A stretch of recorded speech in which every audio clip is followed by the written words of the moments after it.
बुधवार के दिन अगर शंकर पर एक लोटा पानी चढ़ाया जाता है तो जिन लड़कियों का विवाह नहीं हो रहा, जिन बच्चों का विवाह नहीं हो रहा, उन बच्चों के भी विवाह हो जाते हैं। हमारा शमी की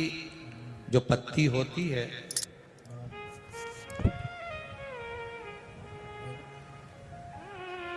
शमी की जो पत्ती होती है,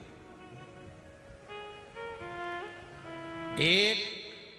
पत्ती में जितनी पत्तियां लगी होती हैं और एक पत्ती के अंदर,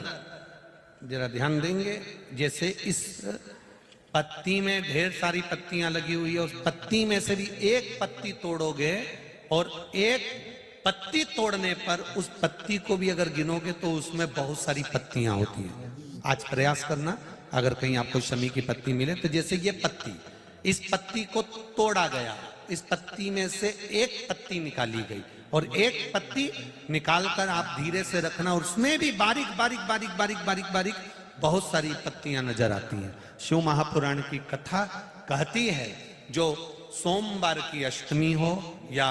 प्रदोष का व्रत हो या 12 महीने की शिवरात्रि हो या किसी भी दिन प्रदोष काल के अंतर्गत शंकर भगवान को एक शमी का पत्ता कोई भूलवश भी समर्पित कर देता है तो जितनी एक पत्ती में पत्तियां होती है और उस पत्ती के अंदर भी एक पत्ती को तोड़ने के बाद जितनी पत्तियां होती है उतने जन्म मृत्यु लोक में मनुष्य के नहीं होते। 84 लाख योनियों में से वो योनियां कट जाती हैं और देव योनि प्राप्त हो जाती है। एक शमी पत्र की इतनी महत्वता है, एक शमी पत्र। मैंने पहले भी कथा में कहा, जो जीवन परमात्मा ने दिया है और अच्छे से जिंदगी जी रहे हो, 2 रोटी प्रेम की खा रहे हो और अलमस्त अपनी जिंदगी जी रहे हो, तुम्हारे सोने दुनिया का सबसे ज्यादा किस्मत वाला व्यक्ति कौन है? शिव महापुराण की कथा कहती है दुनिया का सबसे ज्यादा किस्मत वाला व्यक्ति वो है जिसके सोने वाले कमरे में, विश्राम के कमरे में, जिस कक्ष में तुम सोते हो, दुनिया का सबसे किस्मत वाला व्यक्ति वो है जिसके सोने वाले कमरे में एक भी खाने की गोली नहीं हो, दवाई नहीं हो, तो समझ लेना कि दुनिया के सबसे किस्मत वाले व्यक्ति तुम हो। तुम्हारे सोने वाले कमरे में ये कपाट खोलो उसमें दवाई, ये कपाट खोलो उसमें दवाई, नीचे का ड्राज खोलो उसमें दवाई, इधर का ड्राज खोलो उसमें दवाई, सिर के पास बाम रखा, इधर रखा विक्स, इधर रखा सिरप, इधर रखा ये, पूरा घर अगर दवाइयों से, तुम्हारा कमरा अगर दवाइयों से भरकर रखा है, भले तुम्हारे यहाँ धन दौलत ढेर सारी हो, संपदा ढेर सारी हो, नौकर चाकर ढेर सारे हो, गाड़ी बंगला ढेर सारा हो, पर तुम्हारे सोने वाले कमरे में अगर ढेर सारी दवाई रखी है, रोज बिना दवाई के नहीं सो सकते, तो समझ लेना कि तुम किस्मत वाले नहीं हो। तुमसे ज्यादा किस्मत वाला तो एक नौकर है, चटाई बिछाता है, कंबल ओढ़ता है, चैन की नींद सोता है, सुबह उठता है, अपने काम में लग जाता है, नो टेंशन। वो दुनिया का सबसे किस्मत वाला है। एसी के कमरे में सोते, डनलप के गद्दे में सोते, उसके बाद भी सुबह उठते से आज कमर बहुत दुख रही, भगवान जाने आज कमर में क्या हो गया।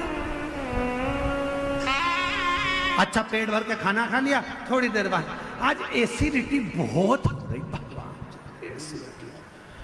सवेरे मॉर्निंग वॉक करके आए, फिर चालू, आज घुटने में ना जाने क्या हो गया, दर्द हो रहा है, समझ में नहीं आ रहा, पट्टा हो गया। रात को सो रही, फिर सवेरे उठते से बोली नींद नहीं आई, 2 बजे के बाद नींद नहीं आ रही, जग रही, पता नहीं क्या हो गया। हुआ कुछ नहीं है, तुमने अपनी टेंडेंसी ये बना ली, अपनी सोच ये बना ली, अपनी विचार ये बना ली, अपनी सोच ऐसी बना ली है कि मैं बीमार हूं, बीमार हूं, बीमार हूं, बीमार हूं। बड़े से बड़ा रोग भी हो जाए, बड़ी से बड़ी तकलीफ भी आ जाए, अगर तुम्हारे मुख से ये निकलना चाहिए बिल्कुल खुश हूं, मेरा भोले बाबा 1 लोटे जल से मुझे सही कर देगा, तो बड़े से बड़ा रोग सही हो सकता। पर विचार सोच आपने ऐसी बना के रखी, इतनी बीमारी हो गई, इतनी बीमारी हो गई, गुरुजी ऐसा कहते हैं। शिव का विश्वास किसको कहते हैं, शिव पर भरोसा किसको कहते हैं? जब हम पूर्ण भरोसे के साथ शंकर का भजन करते हैं, पूर्ण भरोसे के साथ शिव का स्मरण करते हैं, तो उसका फल खाली नहीं।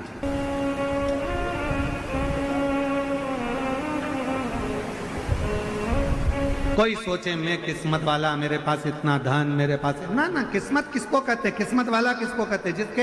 एक भी दवाई की जरूरत ना पड़े, एकदम स्वस्थ मस्त और दोनों हाथ आनंद के साथ हर हर महादेव। कोई चीज की